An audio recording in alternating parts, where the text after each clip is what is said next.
धर्म स्नेही सत श्रद्धालु यहाँ पर उपस्थित आप सभी भव्य वर पुंडरीक पुण्यात्मा महानुभाव,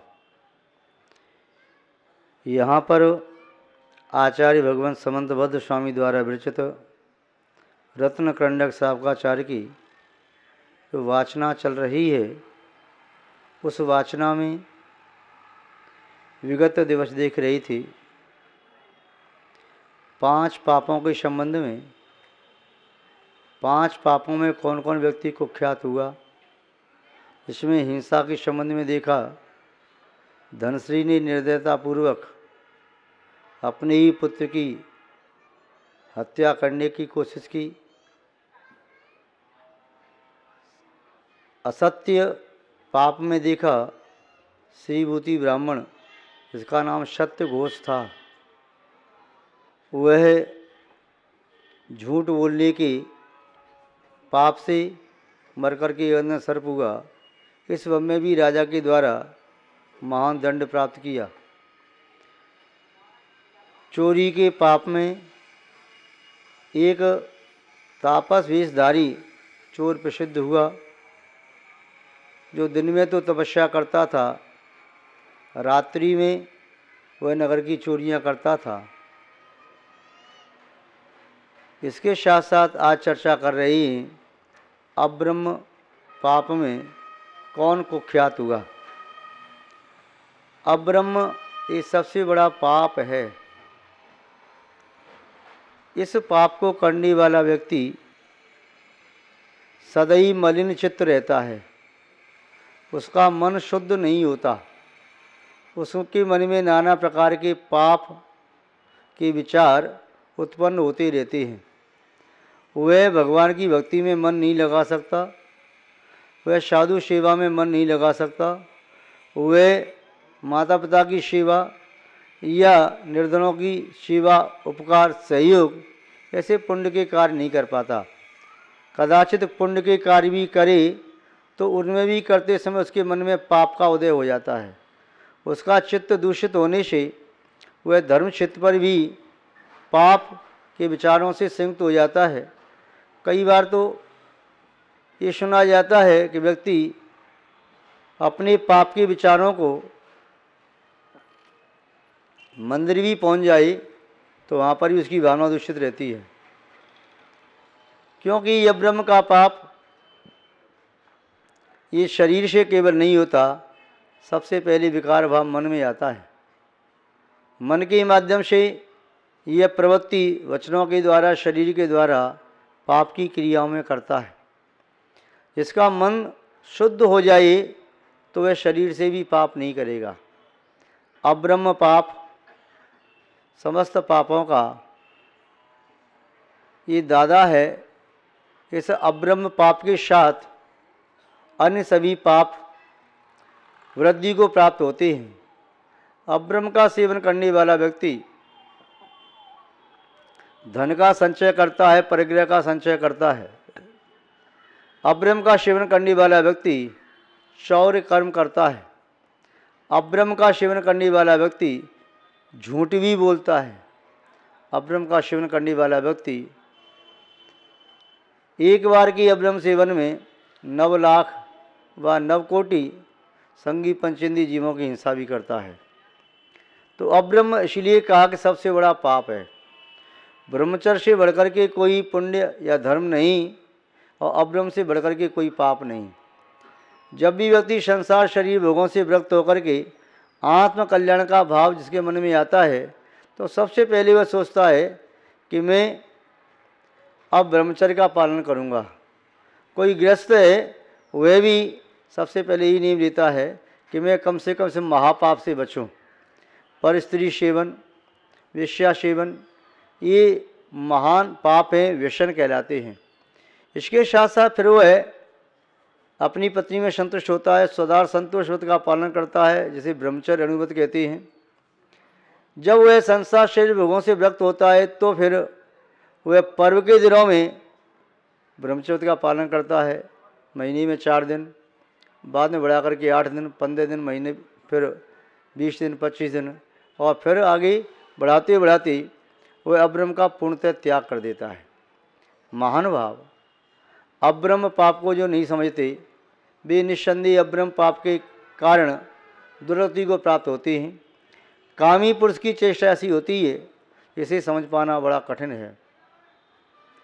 विषयासक्त चित्ता नाम गुण को वा नश्यति न मानुष्यम न वैदुष्यम न विजातम सत्यवाक। आचार्य अजित सेन सूरी ने लिखा छत्र चूड़ामणि ग्रंथ में, विषयासक्त चित्ता नाम, जिसका चित्त विषयों में आसक्त है, गुण को वा न नश्यति, उसके कौन से गुण नष्ट नहीं हो जाते। जो विषयों में आसक्त है उसके सभी गुण नष्ट हो जाते हैं। न मानुष्यम न वैदुष्यम न विजात्यम न सत्यवाक, उसके अंदर मनुष्यता मानवता नहीं रहती। वह दुष्कर्म स्त्री के साथ त्रिंचरी के साथ भी करी तो आश्चर्य नहीं। न वैदुष्यम, उसके विद्वत्ता नहीं रहती, कितना भी ज्ञानी हो, किंतु जो कामातुर होता है तो उसका ज्ञान सब विस्मृत हो जाता है। न विजात्यम, जो कामातुर व्यक्ति ये कामासक्त है, विषयों में आसक्त है, वह नीच को लुचकुर का भेदभाव नहीं करता, इसलिए उसकी आभिजात्य सजातिपना भी नष्ट हो जाता है। न सत्यवाक, वह अब्रह्म का सेवन करने वाला व्यक्ति सत्य से च्युत हो जाता है, धर्म को छोड़ देता है, क्योंकि धर्म के क्षेत्र में ऐसे विट पुरुषों का प्रवेश नहीं है।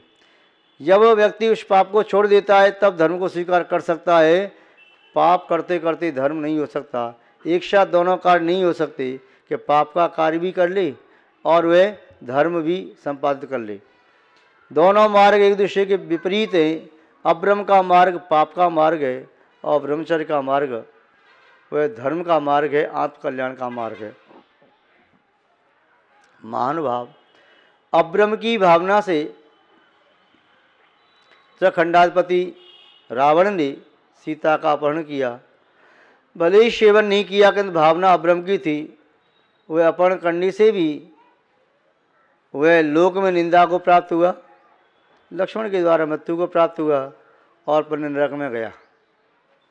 चारुत्वी अब्रह्म में आसक्त होने से उसने अपने घर का समस्त धन उस व्यसन में नष्ट कर दिया। व्यापार करने विदेश गया, 7 बार उसका जहाज फटा और वह 7 बार परेशान होकर के बड़ी मुश्किल से फिर वह लौट करके आया और फिर संसार शरीर भोगों से विरक्त होकर के वे शादी देता है। महानुभाव, कुलीन पुरुष भी इस अब्रह्म के कारण निंदा को प्राप्त होते हैं। कोई राजा ही क्यों न हो, यदि वह भी गलत काम करता है तो वह भी प्रजा के द्वारा पदच्युत कर दिया जाता है। तो यह ब्रह्म महापाप है, पापों की जड़ है, पापों का बीज है। इसलिए अपना कल्याण चाहने वाले श्रावक श्राविकाओं को या सभी भव्य जीवों को इस अब्रह्म से बचना चाहिए। घर गृहस्थी में रहते हुए श्रावक श्राविका ये भी कम से कम ये ध्यान रखें कि ब्रह्मचर्य मेरी आत्मा का स्वभाव है, ब्रह्मचर्य धर्म है, ब्रह्मचर्य व्रत है, उसका पालन करें। यदि ज़्यादा पालन नहीं कर सकते हैं तो कम से कम प्रत्येक गृहस्थ को पर्व के दिनों में तो अब्रह्म का सेवन नहीं करना चाहिए। अष्टमी चौदश ये दोनों शाश्वत पर्व हैं, आष्टानिक ये पर्व हैं और पर्युषण पर्व ये शाश्वत पर्व हैं। इन पर्वों में बुद्धिपूर्वक उसे त्याग कर देना चाहिए कि मैं अब्रह्म का सेवन नहीं करूँगा, क्योंकि जो कोई व्यक्ति पर्व के दिनों में भी अब्रह्म का सेवन करता है वह व्यक्ति नारकी के तुल्य कहलाता है, महापातकी कहलाता है। इसलिए महान पाप से बचने के लिए वह अब्रह्म का परित्याग करें।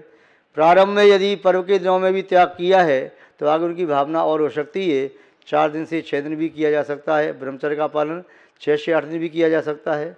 जितना ज़्यादा ब्रह्मचर्य व्रत का पालन करोगे उतना ही ज़्यादा सुख आपके जीवन में आएगा। अब्रह्म का सेवन करने वाला व्यक्ति न केवल अपने शरीर को रोगी करता है, अपने पुण्य को भी बर्बाद करता है। अब्रह्म का सेवन करने का आशय है अपने पुण्य में आग लगा देना, पुण्य को नष्ट कर देना। एक बार के अब्रह्म सेवन में जब इतने जीवों की हिंसा होती है तो उन जीवों की हिंसा का पाप लगता है और अब्रह्म का सेवन करने में पुण्य ऐसे जलता है जैसे जंगल की आग से लकड़ियाँ जल जाती हैं। तो अब्रह्म सेवन करने वाले पुरुषों में आचार्य समंतभद्र स्वामी यहाँ पर अब्रह्म में कुख्यात यमपाल यमदंड नाम का कोतवाल उसकी कथा को प्रसिद्ध बताते हैं उसके संबंध में यहाँ कथा है। इसी भारतवर्ष में एक अहीर नाम का देश, अहीर नाम के देश में एक नासिक नाम का नगर, उस नगर में राजा कनकरथ राज्य करता था। राजा कनकरथ की रानी का नाम कनकमाला था। राज्य का संचालन बड़ी कुशलता के साथ, लोकप्रियता और न्यायप्रियता के साथ, सत्यवादिता के साथ प्रजा का पुत्रवत पालन करते हुए वह राजा बड़ा संतुष्ट था। उसकी सहधर्मिणी कनकमाला भी धर्म के प्रति अनुरक्त रहती थी और अपने पति को भी धर्म की प्रेरणा देती थी। धर्म पत्नी का आशय ये होता है जो अपने पति को धर्म के मार्ग में लगाए। यदि धर्म के मार्ग में नहीं लगाती है तो वह धर्म पत्नी न होकर मात्र कर्म पत्नी रह जाती है और स्वयं भी पाप का आश्रय करती है, अपने पति को भी पाप में डुबा देती है। इसलिए भारतीय संस्कृति में सहधर्मिणी को, उसकी पत्नी को धर्म पत्नी कहा जाता है।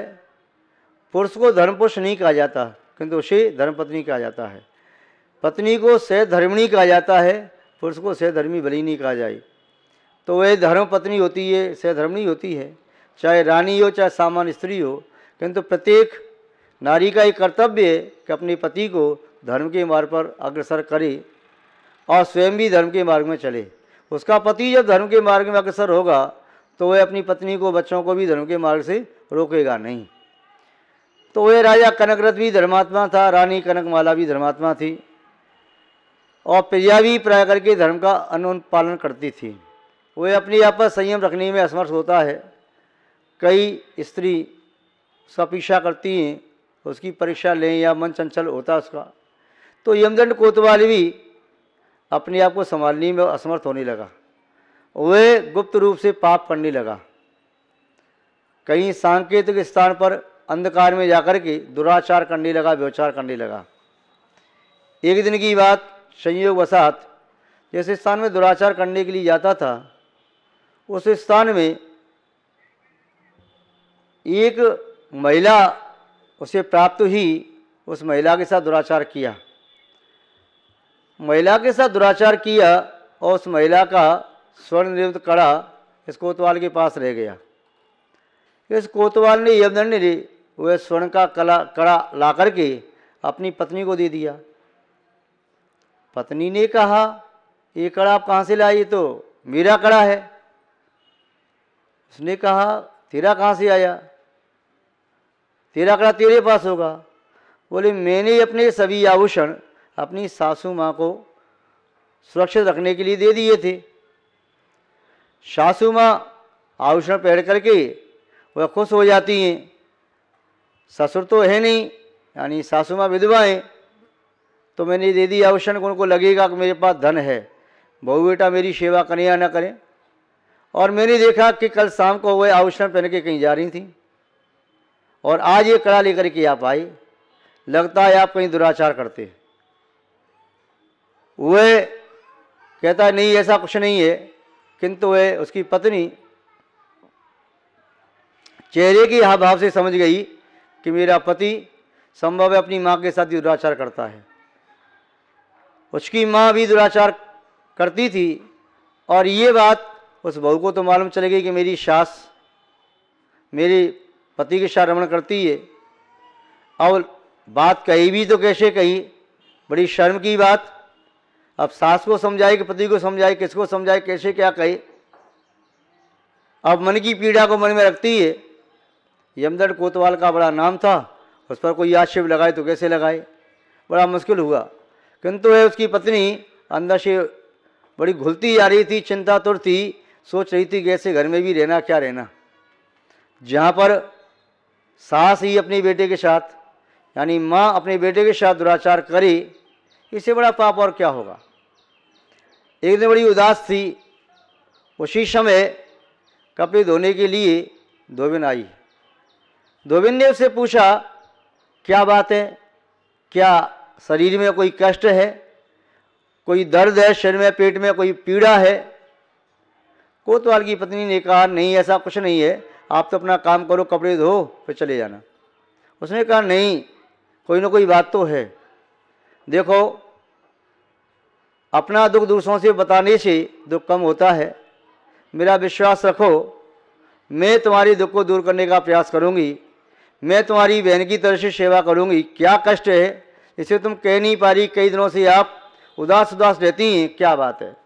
वह धोबिन उसके पास बैठी और उसने धीमे धीमे समझाते हुए सब बात कह दी कि इस प्रकार से यह महापाप मेरे घर में चल रहा है। धोबिन ने कहा है तो बहुत गलत, किंतु इसका न्याय कैसे मिले, कैसे क्या हो सकता है, क्या करना चाहिए। फिर भी कहा धोबिन ने मैं प्रयास करती हूँ। और धोबिन ने मालिन से कह दिया।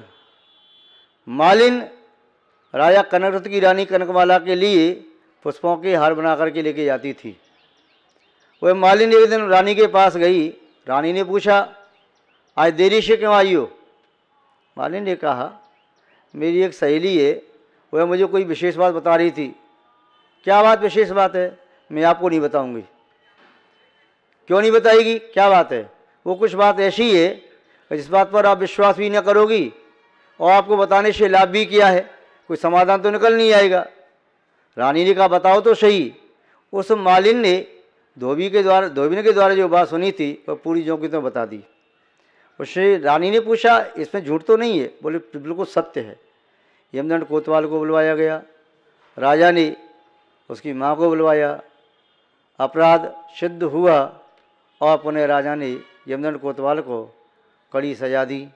यमदंड कोतवाल दुर्गति के साथ वह कुष्ठ रोग आदि से पीड़ित होकर के दुर्दांत मौत से मृत्यु को प्राप्त हुआ और मृत्यु को प्राप्त करके नरक हो गया।